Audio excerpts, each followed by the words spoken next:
You already know the rules. When you come in my house, take off your shoes and super violate that like button.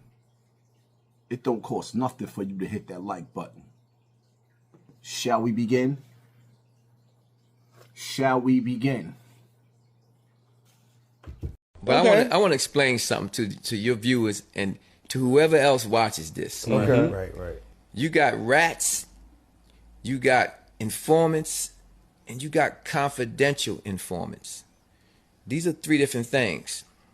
Rats take the stand, whether it be grand jury or trial. And informants give information and don't necessarily have to ever take the stand. But then you got confidential informants. They are the worst because they provide information and they wear the cloth of respectable criminals. When in reality, they're the ones feeding the information to the authorities while you're doing your thing, and they're right there with you doing your thing. And the thing with the rats, the difference between the rats, the informants, and the confidential informants is, it's very hard to get papers on the confidential informant, and the confidential informant knows it, and that's why you hear most confidential informants say, "Where's the work?" Oh, wow. See, and the reason why that happens is because they know their handlers protect their work so seriously.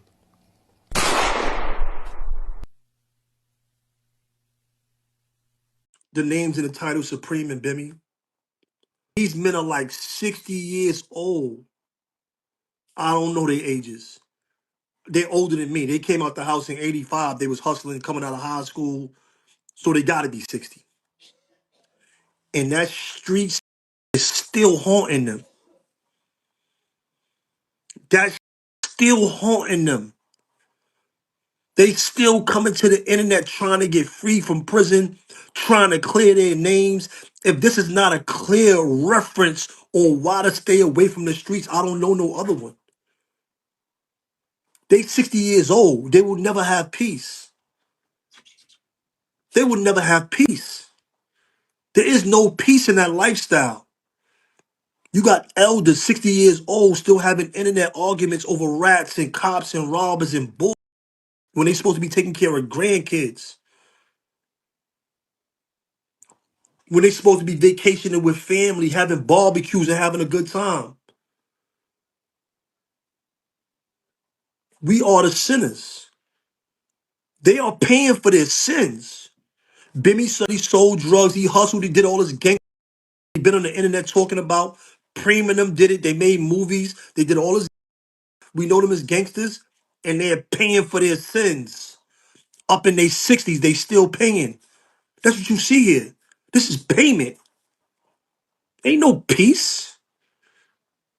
When you ready to chill and change your life and go on and do whatever and change and do whatever, they still got the cuffs on you. You still got to fight.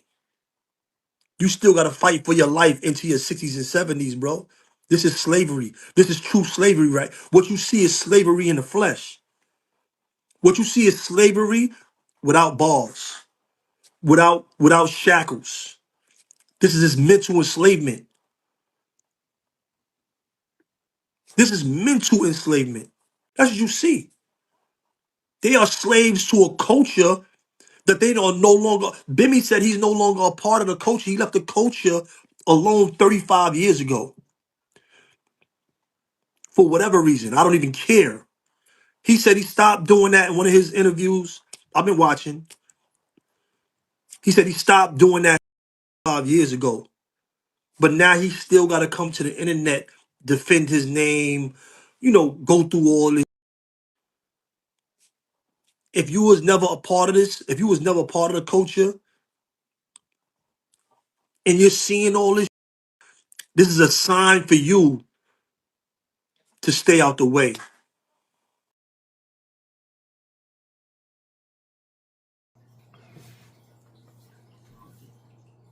They say the worst devil is the black devil.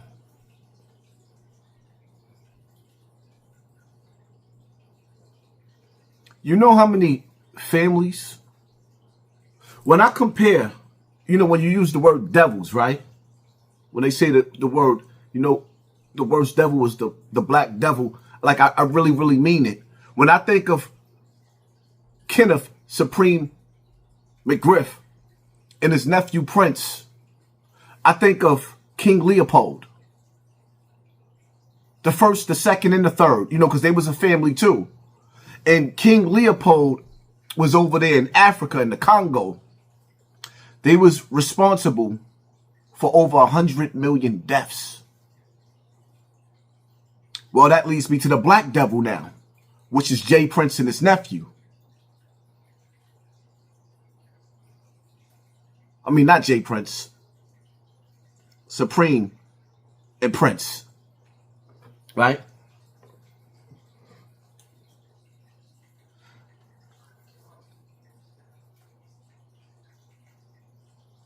This old raggedy washed up drug dealer, when I think of him, I captured a scene in a movie, New Jack City, when Ice-T was in court and the judge says a year. Ice-T got tight, a year. And then you see the old man dusting out that 38 revolver and sees Nino Brown on the balcony. It turned his TV off and you see him falling. Then you see Ice-T laughing. It brought him joy. Well, I'm Ice-T right now. And you, my nigga, you Nino Brown. You had the audacity to come home from jail after 35 years. The first thing that you should have said when I beat the case and I came home on technicalities and gave time back.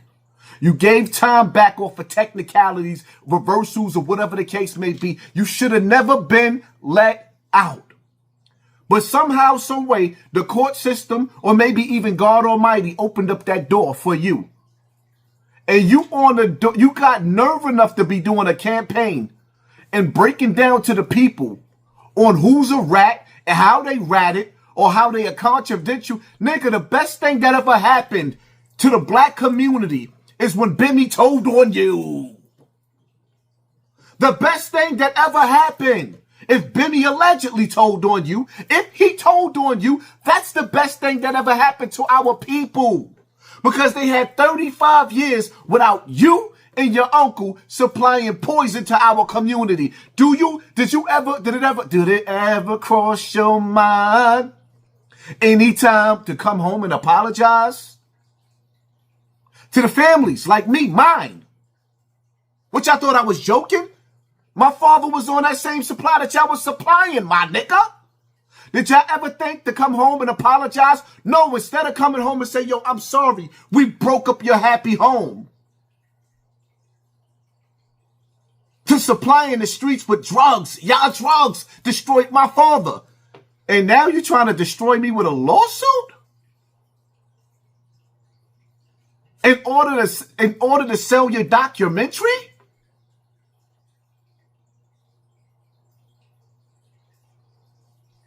Do you know how many families ended up in foster care? How many overdoses? When y'all brag about the highlights of making hundreds of thousands of dollars a day, do you know how many families OD off of your supplies? Do you know how many children was neglected and had the worst crimes happen to them because their parents couldn't function under the things that you supplied to the community? And you have the audacity to come home. And when you came home, they threw you a party and when you dancing. You dancing. You had the audacity to celebrate. They gave you a celebration for committing genocide on your people. And instead of you saying, see, here's the thing, Prince. They may have let you out of jail But one thing I know, with all the crimes that you committed against the black community, you're going to forever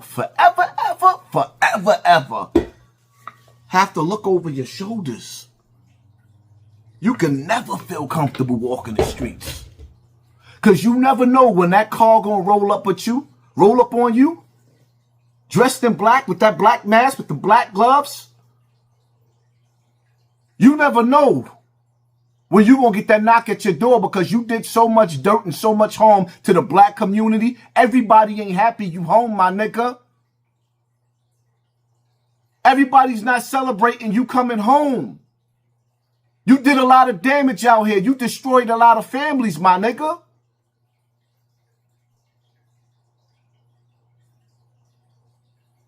And if you was going to let your voice be heard, the loudest cries to the black community should have been, I'm sorry.